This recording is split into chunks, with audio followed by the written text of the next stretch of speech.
Welcome to Agastya predictive technique. ఈరోజు మనం మాట్లాడుకోబోయేది వృషభ రాశిలో సెకండ్ డెక్నేట్. అంటే మనకి 11వ డిగ్రీ నుంచి 20 డిగ్రీస్. అంటే మనకు తెలుసు రాశి అన్నది 30 డిగ్రీలు ఉంటుంది అని. దాన్ని 10 భాగాలుగా చేస్తే first decanate first 10 degrees, second decanate second 10 degrees, third decanate third 10 degrees. So ఇప్పుడు వృషభ రాశిలో సెకండ్ డెక్నేట్, వృషభ రాశి అధిపతి వీనస్. అలానే దీనికి కోణంలో ఉన్న రెండో భూతత్వ రాశి అయిన కన్య, ఈ కన్య తాలూకు అధిపతి మెర్కురీ. సో ఇప్పుడు ఈ మెర్కురీ ప్లస్ వీనస్ కలిపి ఈ సెకండ్ డెక్నేట్ని రూల్ చేస్తూ ఉంటాయి. అలానే కన్యా రాశిలో థర్డ్ డెక్నేట్ అంటే 21 డిగ్రీ నుంచి 30వ డిగ్రీ వరకు. సో కన్యా రాశి అయిన అధిపతి అయిన మెర్కురీ, దానికి కోణస్థితిలో ఉన్న ఇంకొక భూతత్వ రాశి అయిన వృషభ రాశి, దాని అధిపతి వీనస్. సో ఈ మెర్కురీ వీనస్ రెండు కలిపి ఈ డెక్నేట్స్కి అధిపతులుగా ఉంటారు. అలానే ఇక్కడ లగ్నం పడిన ప్లానెట్ ఉన్న వాటి తాలూకా బిహేవియర్ని ఇవి ఇన్ఫ్లుయెన్స్ చేస్తూ ఉంటాయి. అలానే ప్రోగ్రెసివ్ ప్లానెట్లో ప్రోగ్రెసివ్ లగ్నం కానీ లేదా 10th హౌస్ కానీ వీటి నుంచి మూవ్ అయ్యేటప్పుడు ఆ వర్క్లో కానీ వ్యక్తి మీద కానీ వీళ్ళ ప్రభావం అన్నది కనిపిస్తూ ఉంటుంది. ప్రోగ్రెసివ్ ప్లానెట్స్ కూడా ఈ డిగ్రీస్లో మూవ్ అయ్యేటప్పుడు వాటి బిహేవియర్ మీద కూడా ఈ వీనస్ మెర్కురీ తాలూకా ప్రభావం అనేది మనకు కనిపిస్తూ ఉంటుంది. అయితే భూతత్వ రాశుల్లో ఈ రెండు భూతత్వ రాశుల్లే కాబట్టి వీళ్ళకి ఫిక్స్డ్ మెంటాలిటీ అనేది ఉంటుంది. రెండు ఫిక్స్డ్ సైన్స్ కాబట్టి, అంటే ఒక విషయాన్ని మనం లేదా ఒక ప్రాజెక్ట్ని కానీ ఒప్పుకున్నాము అంటే దాని మీద వర్క్ చేస్తారు. దాని మీద వర్క్ కంప్లీట్ అయిన తర్వాతే రెండో దానికి వెళ్తారు. అది భూతత్వ రాశి తాలూకా లక్షణం. వాళ్ళకి స్టెబిలిటీ కావాలి. స్టెబిలిటీ కోసం వీళ్ళు పనిచేస్తూ ఉంటారు. ఆ స్టెబిలిటీని సంపాదించుకునే విధంగా వీళ్ళు చేసే పనులు కూడా ఉంటాయి. అలానే వీళ్ళు స్టబన్గా కూడా ఉంటారు. భూతత్వ రాశికి ఉన్న ఇంకొక లక్షణం స్టబన్, డిటర్మినేషన్. అలానే పెర్సిస్టెంట్గా వాళ్ళు ప్రయత్నిస్తూ ఉంటారు. ఒకసారి మిస్ అయినా, ఒకసారి క్యాలిక్యులేషన్స్ రాంగ్ అయినా కూడా మళ్ళీ దాన్ని పర్స్యూ చేస్తూ ఉంటారు. వీళ్ళకి చాలా పేషెన్స్ ఉంటుంది. భూతత్వ రాశులకి విపరీతమైన పేషెన్స్ అన్నది కనిపిస్తూ ఉంటుంది. అలానే వీనస్ దగ్గరకు వచ్చేసరికి వీనస్ మంచి అందం, లగ్జరీస్, స్వీట్ వాయిస్ ఉంటుంది. మనీ అన్నది ఎలా సంపాదించాలి, చాలా మనీ మైండెడ్గా ఉంటారు వీళ్ళ ఆలోచనలన్నీ, థాట్ ప్రాసెస్ అంతా ఆ స్టెబిలిటీ, వాళ్ళకి ఫైనాన్షియల్ స్టెబిలిటీ అన్నది వాళ్ళకి మైండ్లో చాలా ఉంటుంది. ఆ ఫైనాన్షియల్ స్టెబిలిటీని రీచ్ అవ్వడానికి వీళ్ళు పనులు చేస్తూ ఉంటారు. ఏం చేసినా కూడా అంటే ఈవెన్ ప్రతి పనిలో కూడా అది ఫ్యామిలీ అవ్వచ్చు, కిడ్స్ అవ్వచ్చు, వాళ్ళ కిడ్స్ తాలూకా ప్రోగ్రెస్ అవ్వచ్చు, స్టేబుల్గా ప్రోగ్రెస్, అంటే ఆ ప్రోగ్రెస్ అన్నది స్టెప్ బై స్టెప్ పైకి వెళ్ళే విధంగా వీళ్ళు ప్రోగ్రెస్ అవ్వడాన్ని ఇష్టపడతారు. తర్వాత మెర్కురీ దగ్గరికి వచ్చేసరికి ఇది అద్భుతమైన ప్లానెట్. ఎందుకంటే ఇది బుద్ధి ఫాస్ట్గా పనిచేస్తూ ఉంటుంది. వాళ్ళ థింకింగ్ అనేది ఫాస్ట్ ఉంటుంది. వాళ్ళు మాట్లాడే మాట ఫాస్ట్గా ఉంటుంది. కమ్యూనికేషన్ ఉంటుంది. కమ్యూనికేషన్లో క్లారిటీ ఉంటుంది. అలానే వీళ్ళకి అనలిటికల్ స్కిల్స్, డిస్క్రిమినేషన్ పవర్, విచక్షణ జ్ఞానం, ఇవి ఎక్కువగా మనకి కనిపిస్తూ ఉంటాయి. అలానే క్రిటికల్ థింకింగ్, క్రిటిసిజం అన్నది మెయిన్ క్వాలిటీస్ అన్నమాట. మెర్కురీ తాలూకా క్వాలిటీస్ ఇవి కూడా చాలా బాగా పనిచేస్తూ ఉంటాయి. వీటితో వీళ్ళు ఏం సాధిస్తారు, ఎలా అంటే ఇవి ఎలా పనిచేస్తూ ఉంటాయి వీళ్ళకి. ఏదైనా ఒక విషయాన్ని కమ్యూనికేట్ చేసేటప్పుడు ఆ విషయాన్ని ఎంత తొందరగా కమ్యూనికేషన్ చేస్తాము అనే దానికన్నా ఎంత బాగా కమ్యూనికేట్ చేస్తాం, అవతల వ్యక్తికి ఎంత బాగా అర్థమవుతోంది ఈ విషయాన్ని. సో దీన్ని విపులంగా, అందంగా కమ్యూనికేట్ చేసే విషయంలో వీనస్, మెర్కురీ అన్నవి చాలా బాగా పనిచేస్తూ ఉంటాయి. అలానే వీళ్ళ స్కిల్స్, ఆ క్రియేటివ్ స్కిల్స్ కానీ లేదా టెక్నికల్ స్కిల్స్ కానీ ఇవి కూడా ఇద్దరు కలిస్తే ఇంకా బ్రహ్మాండంగా పనిచేస్తూ ఉంటాయి. అది ఆర్ట్ ఫామ్ అవ్వచ్చు, వేరే ఏదైనా ప్రాజెక్ట్ అవ్వచ్చు, వీళ్ళ అనలిటికల్ స్కిల్స్ తోటి చాలా బాగా బిజినెస్లో కూడా చాలా బ్రహ్మాండంగా రాణిస్తూ ఉంటారు. మీడియా అండ్ కమ్యూనికేషన్లో కూడా వీళ్ళ ఆ వాక్ పటిమ ఏదైతే ఉందో అది బ్రహ్మాండంగా పనిచేస్తూ ఉంటుంది. చాలా షార్ప్ థింకింగ్ ఉంటుంది, ప్రెజెన్స్ ఆఫ్ మైండ్ ఎక్కువగా ఉంటుంది, చాలా బాగా పనిచేస్తూ ఉంటుంది. విషయాన్ని చాలా బాగా విపులంగా అర్థం చేసుకుంటారు. ఎందుకంటే వాళ్ళకి షార్ప్ మైండ్ ఉంటుంది కాబట్టి బాగా అటెంటివ్గా ఉంటారు, ప్రెజెన్స్ ఆఫ్ మైండ్ ఉంటుంది. అలానే వీనస్ తాలూకా లక్షణాలు బ్యాలెన్సింగ్, ఆ బ్యాలెన్స్ని తీసుకొని రావడానికి కూడా ప్రయత్నిస్తూ ఉంటారు. హార్మోని అన్నది ఇంకో అద్భుతమైన శుక్రుడి తాలూకా క్యారెక్టర్. సో దాన్ని కూడా చేస్తూ ఉంటారు. వాళ్ళ గ్రూప్లో ఉన్న, ఇండివిజువల్గా ఉన్న, గ్రూప్లో ఉన్న అంటే లీడర్షిప్ క్వాలిటీస్ కన్నా వీళ్ళు అందరితో కలిసి పనిచేయడానికి ఇష్టపడుతూ ఉంటారు. సో మెర్కురీ ప్లస్ వీనస్ తాలూకా కాంబినేషన్ అనమాట ఇది. చూడడానికి బాగుంటుంది, వినడానికి బాగుంటుంది. వీళ్ళకి ఇంట్యూషన్ పవర్ కూడా పనిచేస్తూ ఉంటుంది అప్పుడప్పుడు. తర్వాత వీళ్ళు చేసే ఆ ప్రాజెక్ట్ కానీ ఏదైనా కూడా ఆ ఫ్రేమ్ వర్క్ అంతా ముందే డిజైన్ చేసుకుంటారు, చాలా అందంగా డిజైన్ చేసుకుంటారు. అలానే మెర్కురీకి ఉన్న అద్భుతమైన క్వాలిటీ ఏంటంటే వాళ్ళకి ప్రతి చిన్న చిన్న విషయానికి కూడా డీటెయిలింగ్ అన్నది చాలా ఇంపార్టెంట్. వాళ్ళకు ఉన్న మేనేజ్మెంట్ స్కిల్స్ కూడా అలాంటివి. ఒకటి షార్ప్ మైండ్, రెండు డీటెయిలింగ్ ఆ చిన్న చిన్న విషయాలకు కూడా. నెక్స్ట్ ఈ అనలిటికల్ స్కిల్స్, షార్ప్ మైండ్, బాగా ప్రిసైజ్గా వాళ్ళు క్యాలిక్యులేట్ చేస్తూ ఉంటారు. చాలా అద్భుతమైన క్యాలిక్యులేషన్ స్కిల్స్ ఉంటాయి మెర్కురీకి. అలానే వీళ్ళు ప్రొఫెషన్లో ఉన్న అది వాళ్ళు ఏదైనా ఉన్నాయండి, బిజినెస్ ఒకటే అవ్వాలని లేదు, ఐటీఐలో ఉండొచ్చు, వేరే ఇంకేదైనా ఉండొచ్చు, ఫుడ్ ఇండస్ట్రీలో ఉండొచ్చు. Venus is all about luxurious, good looking luxurious food. అలానే రెస్టారెంట్స్కి మనం వెళ్ళినా లేదా ఏదైనా షాపింగ్ కాంప్లెక్స్కి వెళ్ళినా ఆ యాంబియన్స్ అనేది క్రియేట్ చేయాలి అంటే అక్కడ వీనస్ ఉండాలి. ఈవెన్ మనకి డైనింగ్ టేబుల్లో పెట్టుకున్న ఈవెన్ కిచెన్ అయినా ఇంట్లో వాళ్ళ యాంబియన్స్ అన్నది వాళ్ళకి చాలా ఇంపార్టెంట్. చాలా నీట్ అండ్ క్లీన్ లుక్ అన్నది వీనస్కి కావాలి. అది ఇటు వీనస్ తాలూకు శుక్రుడి తాలూకు 2 రాసుల్లోని వాళ్ళు చాలా నీట్గా కనిపించడానికి, చాలా డిగ్నిఫైడ్గా కనిపించడానికి ఇష్టపడతారు. ఆ లుక్ అన్నది అంత ఇంపార్టెంట్ అనమాట వాళ్ళకి. చాలా హైజీన్గా ఉండడానికి ఇష్టపడతారు వాళ్ళు, వాళ్ళ చుట్టుపక్కల ఉండే ప్రదేశం. సో ఇలాంటి తెలివితేటలు వాళ్ళు దేంట్లో ఉన్నా కూడా, ఈవెన్ వాళ్ళు బిజినెస్ చేసేటప్పుడు లేదా అంటే ఒక సమ్ ఓల్డ్ ఇండస్ట్రీ ఏదో ఉంది, లాస్లో ఉంది, ఏదో ఉంది, దాన్ని వీళ్ళు తీసుకోవాలి, టేక్ ఓవర్ చేయాలి అన్నప్పుడు కూడా అప్పుడు కూడా వీళ్ళ క్యాలిక్యులేషన్స్, మనం ఎంత కొంటున్నాం, అసలు దాని ట్రూ వాల్యూ అంతా, దాని మీద ఎంత ఖర్చు పెట్టాలి, ఏ ఏ కొత్త ఎక్విప్మెంట్ అవసరం అవుతుంది, అసలు ఈ ప్లేస్ని మనం దేనికి వాడాలి, ఇలాంటి క్యాలిక్యులేషన్స్ అనమాట. ఎక్కడ వాడితే మనం డబ్బులు సేవ్ చేయొచ్చు. ఎందుకంటే మెర్కురీ అన్నది ఖర్చులు ఇష్టం వచ్చినట్టు వీనస్ ఖర్చు పెడతాడేమో కానీ మెర్కురీ అలా కాదు, చాలా క్యాలిక్యులేటివ్గా ఖర్చు పెడతాడు. ₹1 కూడా వేస్ట్ అవనివ్వకుండా ప్రతిదీ ఉపయోగపడేలాగా.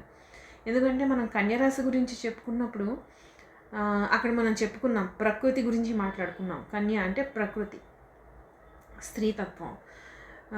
సో ఏంటంటే మనకి క్యాన్సర్లో అయితే ఓకే, తల్లి, కుటుంబం అంతవరకే ఉంటుంది. కానీ ఇక్కడ కన్యారాశి ప్రకృతి దగ్గరకు వచ్చేసరికి మొత్తం జగత్తు. సో వాటన్నిటి గురించి ఆలోచించడం, వాటి పోషణ బాధ్యతలు నిర్వహించడం, అది ప్రకృతి తాలూకా లక్షణం. అది వాళ్ళ తన రెస్పాన్సిబిలిటీ కింద తీసుకొని అది చేస్తుంది. సో వీళ్ళు కూడా అలానే ఉంటారనమాట. వాళ్ళు ఒక్కళ్ళే కాకుండా మొత్తం గ్రూప్ మొత్తం ఒక అంటే వాళ్ళు అలా ప్లాన్ చేసుకుంటారు, చెయ్యాలి, సాధించాలి అనేది. సో వీళ్ళు ఎంత ఇంటలెక్చువల్గా అంటే వాళ్ళ ప్లానింగ్ కానీ, ఆ ప్రిసైజ్ క్యాలిక్యులేషన్స్ కానీ, అలానే ఆ డిస్క్రిమినేషన్ పవర్ కానీ, విచక్షణ జ్ఞానం. తర్వాత క్రిటిసిజం, మెర్కురీ తాలూకా ఇంకొక అద్భుతమైన లక్షణం క్రిటిసిజం. సో వాళ్ళకి ఏంటంటే సెల్ఫ్ క్రిటిసిజం చేసుకోగలుగుతారు. అలానే వేరే వాళ్ళు ఎవరైనా క్రిటిసైజ్ చేస్తే ఆ క్రిటిసిజంని కూడా తీసుకొని దాన్ని అనలైజ్ చేసి, అంటే ఈ క్రిటిసిజం ఎంతవరకు మనం మనకు ఉపయోగపడుతుంది, మనం ఏం చేయగలం దీని గురించి అని ఆలోచించి ఆ క్రిటిసిజంని కూడా పాజిటివ్గా, వీళ్ళకి పాజిటివ్గా పనిచేసే విధంగా వాళ్ళు మార్చేసుకుంటారు. అన్ని తెలివితేటల బ్రెయిన్ అన్నది చాలా షార్ప్గా పనిచేస్తూ ఉంటుందన్నమాట. అయితే వీళ్ళ మళ్ళీ ప్లస్ ఇవి భూతత్వ రాసులు కాబట్టి వీళ్ళకి ప్రాక్టికల్ నాలెడ్జ్ కూడా ఇంపార్టెంట్. అంటే క్యాలిక్యులేషన్స్ ఎంత ఇంపార్టెంటో వీళ్ళు ప్రాక్టికల్గా కూడా ఫిజికల్గా కూడా అంత కష్టపడి పని చేస్తూ ఉంటారనమాట. వాళ్ళకి ఆ ఫిజికల్ ఎక్స్పీరియన్స్ కూడా, ఎందుకంటే Venus is all about sensual pressures, అది ఎలాంటిదైనా కూడా. సో వాళ్ళు ఆ ఫిజికల్ వర్క్ చేయడానికి కూడా ఇష్టపడతారు, అది క్రియేటివ్ ఫీల్డ్లో కానీ ఎనీథింగ్. సో ఈ ప్రాక్టికల్గా ఉంటారు, అది భూతత్వ రాసుల తాలూకా లక్షణం. అనలిటికల్గా ఉంటారు, క్రియేటివ్గా ఉంటారు, క్యాలిక్యులేటివ్గా ఉంటారు. సెల్ఫ్ ఎక్స్ప్రెషన్ అన్నది వీళ్ళకి చాలా బాగా వస్తుంది. అలానే ఫిజికల్గా పనులని పెర్ఫామ్ చేయడానికి కూడా వీళ్ళు కష్టపడి పనిచేస్తారు. మనకి కన్యారాశిలో ఉండేది సేవాగుణం కూడా మనకు అదే చెప్తుంది. వీళ్ళు కష్టపడి పనిచేస్తూ ఉంటారు, 10 మందితోటి కలిసి పనిచేస్తూ ఉంటారు. అలానే వీళ్ళ అంటే కన్యారాశి మళ్ళీ ద్విస్వభావ రాశి. సో ద్విస్వభావ రాశుల్లో ఏంటంటే వీళ్ళకి ఉండే ఆ ద్వంద్వ స్వభావం ఏదైతే ఉంటుందో రెండూ చాలా స్ట్రాంగ్గా ఉంటాయి, చాలా స్ట్రాంగ్గా పనిచేస్తూ ఉంటాయి. అయితే ఈ టైంలో ఏమవుతుందంటే పాజిటివ్గా ట్రైన్ ఆస్పెక్ట్స్ అవి వచ్చేటప్పుడు మనకు అంతా మొత్తం అంతా పాజిటివ్గానే కనిపిస్తూ ఉంటుంది. ఇన్ కేస్ ఇక్కడ మనకి నెగిటివ్ ఆస్పెక్ట్స్ వచ్చాయి అంటే అది ప్రోగ్రెసివ్ ప్లానెట్స్లో కానీ లేదా బర్త్ చార్ట్లో కానీ మనకి స్క్వేర్ ఆస్పెక్ట్స్ కానీ ఏవైనా వచ్చాయి అంటే ఇది నెగిటివ్ వేలో మనల్ని పర్సన్ని ఇంపాక్ట్ చేస్తూ ఉంటుందన్నమాట. ఈ ఎబిలిటీస్ ఏవైతే ఉన్నాయో మెంటల్గా అన్స్టేబుల్ అవ్వడం, 1-2 సార్లు ఫెయిల్యూర్ రాగానే ఇంకా వాళ్ళు డిసప్పాయింట్ అయిపోయి డిప్రెషన్లోకి వెళ్ళిపోవడం, ఆ డిప్రెషన్ నుంచి వెళ్ళిన బయటికి తీసుకొని రావడానికి కూడా టైం పడుతుంది. ఎందుకంటే ఆ ద్వంద్వ స్వభావాలు ఏవైతే ఉన్నాయో రెండూ చాలా స్ట్రాంగ్గా ఉంటాయి. ఈ సెల్ఫ్ క్రిటిసిజం అన్నది ఎక్కువైపోతుంది. అక్కర్లేని విషయాల్లోని అక్కర్లేని చోట ఓవర్ అనలైజేషన్ చేసేయడం, దానివల్ల వీళ్ళకి ఎప్పుడు నెగిటివే కనిపిస్తూ ఉంటుంది. ఎప్పుడైతే నెగిటివ్ కనిపిస్తుందో వీళ్ళు పర్స్యూ చేయడానికి ముందరికి వెళ్ళరు, దానివల్ల ఛాన్సెస్ మిస్ అయిపోతూ ఉంటాయి. తర్వాత ఈ భూతత్వ రాశులకు ఉన్న ఇంకొకటి ఏంటంటే స్టెబిలిటీ. ఈ స్టెబిలిటీ అన్నది నెగిటివ్ వేలోకి ఎప్పుడైతే వెళ్ళిపోతుందో కొత్త ఐడియాస్ని కానీ న్యూ ఆప్షన్స్ని కానీ న్యూ పీపుల్ కానీ కొత్త వాళ్ళు ఇచ్చిన ఐడియాస్ని కానీ కొత్త గ్రూప్ మెంబర్స్ని కానీ వీళ్ళు యాక్సెప్ట్ చేయలేరు. ఒక రిజిడ్ బిహేవియర్ కనిపిస్తూ ఉంటుందన్నమాట. దానివల్ల కూడా వీళ్ళు ఆపర్చునిటీస్ మిస్ అయిపోతూ ఉంటారు. అలానే సెల్ఫ్ క్రిటిసిజం ఎలాగో మనకి కనిపిస్తూనే ఉంటుంది. తర్వాత ఇన్ కేస్ ఇన్ కేస్ ఇక్కడ మనకి ప్లానెట్స్ పడ్డా కూడా అక్కడ నెగిటివ్ ఆస్పెక్ట్స్ జరుగుతున్నా కూడా ఇంకోవైపు సూర్యుడితోటి కానీ చంద్రుడితోటి కానీ సన్ తోటి మూన్ తోటి మంచి ఆస్పెక్ట్స్ వస్తున్నాయి, జూపిటర్తో కానీ మంచి ఆస్పెక్ట్స్ వస్తున్నాయి అంటే వీళ్ళు ఆ క్రిటిసిజంలో పడిపోయినా కూడా ఆ డల్ అండ్ డిమ్ సిచ్యువేషన్లో ఉన్నా కూడా అక్కడ మంచి ఆస్పెక్ట్స్ ఎప్పుడైతే వస్తాయో వీళ్ళు మళ్ళీ అంటే మళ్ళీ సన్ అంటేనే ఆత్మబలం, అలానే మైండ్, నెక్స్ట్ జూపిటర్ అంటే మనల్ని గైడ్ చేసేవాళ్ళు ఎవరో ఒకళ్ళు మనకు దొరుకుతారు. ఆ టైంలో కూడా వీళ్ళు మళ్ళీ ఆ సిచ్యువేషన్ నుంచి బయటకు వచ్చి వీళ్ళు పనిచేయడం స్టార్ట్ చేస్తూ ఉంటారు.